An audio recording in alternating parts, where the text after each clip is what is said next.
know that we're not alone. We're not NIMBYs. This issue around the globe is a problem for communities everywhere. And they come out like this, like we are today, to say, don't put this polluting industry in our community.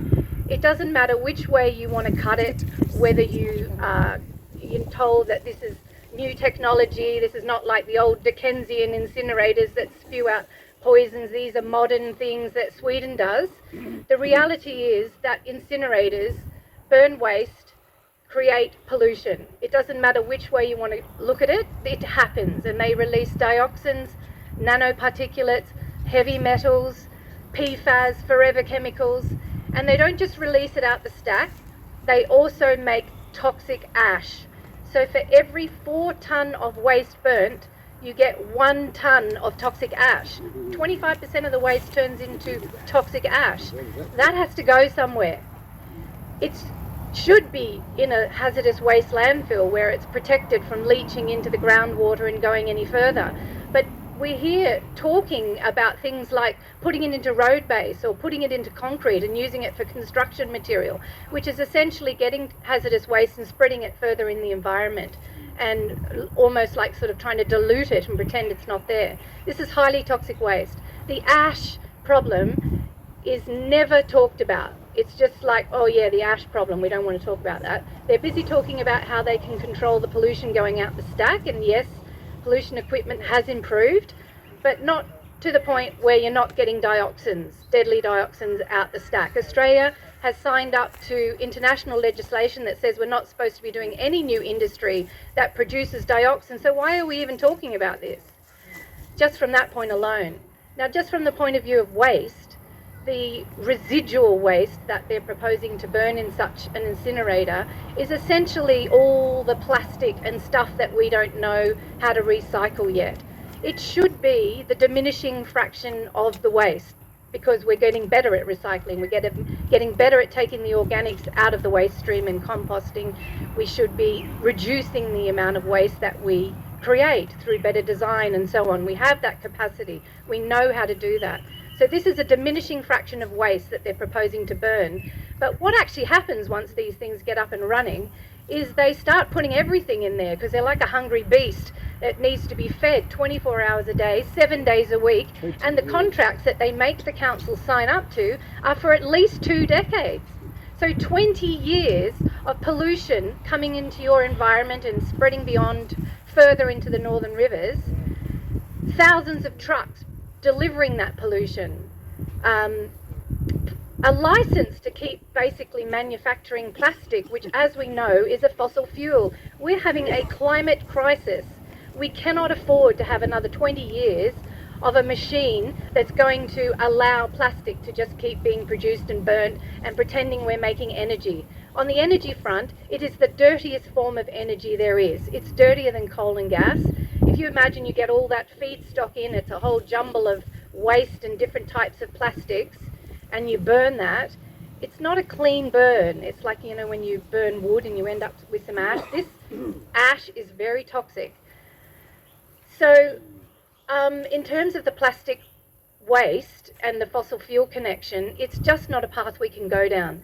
It is actually a far better idea, while we're figuring out how to reduce plastic and what we can do to store that carbon in plastic in a properly managed landfill. It's not ideal. We're not advocating we want to expand landfills, but while we're figuring out our waste problem, rather than spending $500 million on an incinerator that's going to pollute and not really provide that many jobs at all compared to recycling and composting and other waste, zero waste ideas, it just is madness. It's madness economically, it's madness with the pollution, it's madness with the climate, because consultants report that NTN Commission has found that a properly managed landfill far less greenhouse gases than a hazardous waste landfill, than an incinerator. So it doesn't matter which way you want to look at it, it makes no sense. So who is behind this and why are they doing it?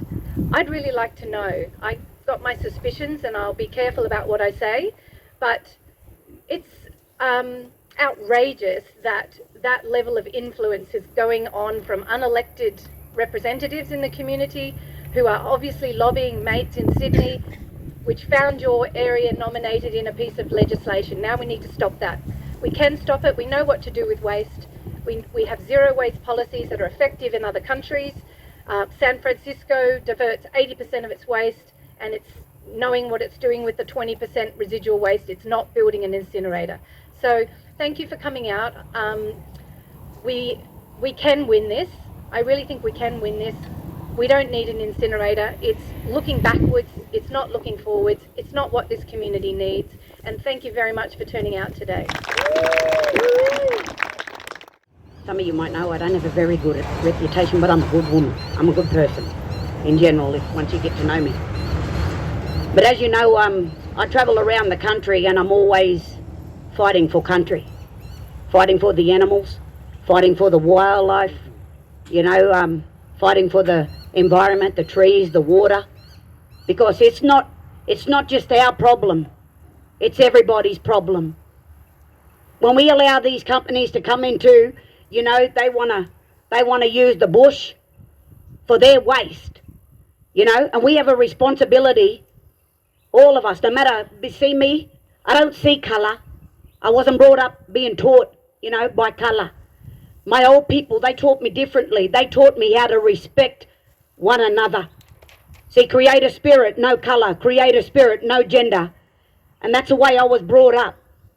So I didn't know, about racism or anything like that, but that's not what this is about today. I'm here to tell you that I stand with the people. I've always been this woman. I've always believed in protecting our country, our land, the water, the trees, the environment, because we all have this responsibility. It's not just ours, but it's all our responsibility, because this is about your future, your grandchildren, their grandchildren, and so on and so on. See, I don't call myself a protester, I call myself a protector, because it is my duty from the creator spirit to protect this land. Now, we don't want nothing like this in this country, do we? And this is what we need to send a message back. She was saying, I don't know who it is, but we know who it is. And that's a government that, that does not consult with the people in the country towns, that do not consult with the people on the ground at a grassroots level, but they just want to bulldoze in and think they can do whatever they want. But we, as a resilient community, we have a responsibility to stand together. Don't matter, I love all you mob, don't matter where you come from, but we all in this fight together. I'm not going to allow this company or whoever they are, because we know it's all corporate driven. We know it's about money, They're looking for our country. Keep the city in the city and we'll keep the bush in the bush. How about that? But we in this together. I don't care where you are, where you come from. I don't care what religion. I don't care your beliefs. But I know as a First Nation woman, as a Widjabul woman of the Bundjalung Nation, that we have this responsibility together, because none of us are going away. We're all here to live together. We all got to look after this country, because one day I want to tell my great-great-grandchildren, I want them to know what a koala is, a burabi. I want them to know what a goanna is. I want them to know what a kangaroo is, guraman. We want our kids to know this. We don't want the animals or anything in this country extinct. But we need to protect it. And we're all in this fight together, because they don't care. They're hungry for money. They're coming for our land. So what are you going to do about it? Zarama Boogabe, I'm your wishes.